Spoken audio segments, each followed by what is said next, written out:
En el día de hoy hablaremos de la ley de Ohm, una ley que es de gran importancia para el estudio de los circuitos eléctricos. Pero esta ley en realidad no es tan compleja. Vemos que tenemos tres variables para aplicar y la complejidad de esta ley no existe porque simplemente obteniendo los valores de dos variables podemos obtener la siguiente. Teniendo dos variables podemos obtener cualquiera de estas.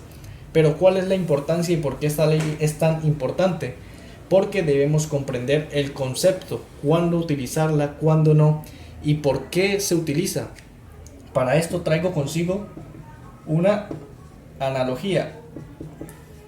Imaginemos que esto es un río en el que el punto cero será su origen. Al yo crear el caudal, fluirá el agua que vamos a denominar en este sentido, ¿sí? Tenemos el origen, tenemos el río y por acá fluirá la corriente de agua. ¿Qué sucede en algunas partes en las que se disminuye el área? Se disminuye el área por la que está fluyendo el agua. ¿Qué sucede ahí? Se generará ¿qué? Una oposición. Entonces esto es claro para comprender cuál es el concepto de resistencia. La resistencia es una oposición. La resistencia es una oposición. En el caso de la resistencia eléctrica es una oposición al flujo de la corriente. En el caso que estamos viendo es una oposición al flujo del agua. Esta analogía es de vital importancia porque podemos comprender el concepto de resistencia, el concepto de corriente y el concepto del punto en el que se genera este caudal, que vendría siendo el voltaje. Con esta analogía comprendemos los tres factores, que el voltaje vendría siendo siempre una fuente donde se genera todo. Esta fuente genera ¿qué? Una corriente, ¿sí? Genera una corriente. Y esta corriente se ve afectada cuando se varía la resistencia. ¿Qué sucede aquí? Que la resistencia la hicimos mayor. Cuando aquí no se le había aplicado nada, la resistencia era mayor, pero cuando la hacemos, era menor, perdón, pero cuando la hacemos mayor, cuando la resistencia es más grande, la corriente es más pequeña. Por eso vemos que la corriente y la resistencia son inversamente proporcionales. ¿Cómo vemos esto? En el siguiente circuito vamos a explicar claramente el uso que se le da a este triangulito. Entonces, teniendo estos conceptos claros de la anterior analogía, podemos comprender este triangulito, ¿sí? Esto es una fórmula que es voltaje es igual al producto de R por I. Cuando tenemos el valor de la resistencia y el valor de la corriente, podemos hallar voltaje. Tapamos el voltaje y nos da que el voltaje es R por I. Cuando tenemos otras variables y queremos hallar la corriente, la tapamos y nos da que la corriente es el cociente de V sobre R. Y lo mismo pasa con la resistencia, es el cociente de V sobre I. Como podemos observar, este triangulito es muy sencillo de aplicar. El concepto, que es lo importante, ya lo tenemos de la anterior analogía y obtuvimos estos tres.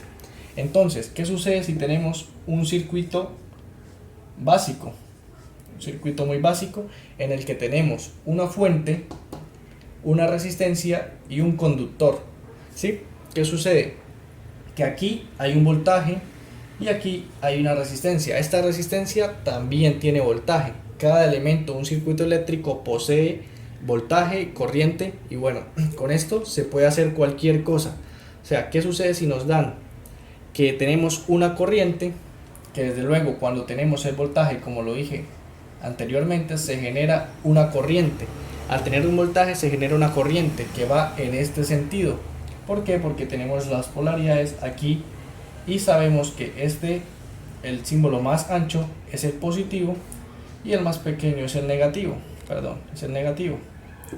que es el que va a tierra. Entonces, ¿qué sucede? Que la fuente lo que hace es producir una corriente que va en ese sentido y seguirá dando esta vuelta. Esta es la misma corriente que pasará por la resistencia. Entonces, ya teniendo claro que esto es un circuito simple en corriente continua y teniendo claro que podemos hallar el valor del voltaje, resistencia y corriente teniendo los otros dos factores, vamos a proceder a hacer un ejercicio.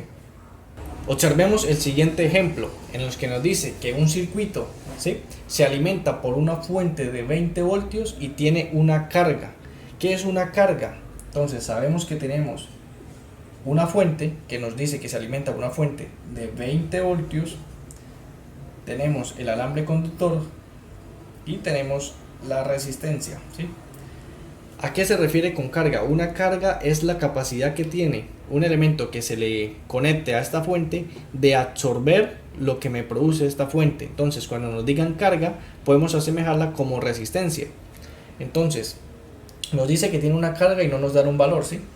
No nos dan el valor de esa carga, pero nos dice que esta fuente de voltaje genera una corriente de 5 amperios. Teniendo el voltaje y teniendo la corriente, podemos hallar la resistencia. Nos dice que la resistencia es voltaje sobre corriente. ¿Qué unidades tiene la resistencia? La resistencia tiene las unidades de ohmios. El voltaje tiene los voltios, ¿sí? Voltaje tiene los voltios y la corriente tiene los amperios. Estas son las unidades de la resistencia, que son los ohmios, del voltaje, que son los voltios, y de la corriente, que son los amperios. Estas unidades son las que se manejan en la ley de Ohm. Entonces, ¿qué sucede? Ya tenemos los 20 voltios y tenemos los 5 amperios, nos queda simplemente reemplazar la fórmula. Entonces, aplicando la fórmula de hallar la resistencia, nos da que es voltaje sobre corriente. Reemplazamos 20 voltios, que nos lo da el ejercicio, 5 amperios, que nos lo da el ejercicio. Ya solamente que haya la resistencia. 20 dividido en 5 nos da 4 ohmios. Esta vendría siendo la respuesta de la solución de un ejercicio sencillo para la ley de Ohm. Hay ejercicios que simplemente no nos dan otro valor, entonces lo que hacemos es tapar el que queremos hallar. Entonces es jugar con esos valores. La ley de Ohm no tiene gran complejidad. La ley de Ohm es importante para resolver circuitos de gran complejidad en los que siempre se va a aplicar esto. Cuando jugamos con potencias, cuando jugamos con voltajes, cuando jugamos con cargas inductivas, capacitivas, todo esto, nunca se nos debe olvidar esto. Entonces, espero les haya ayudado esta explicación y más adelante estaré haciendo otro ejercicio que tenga un poco más de complejidad.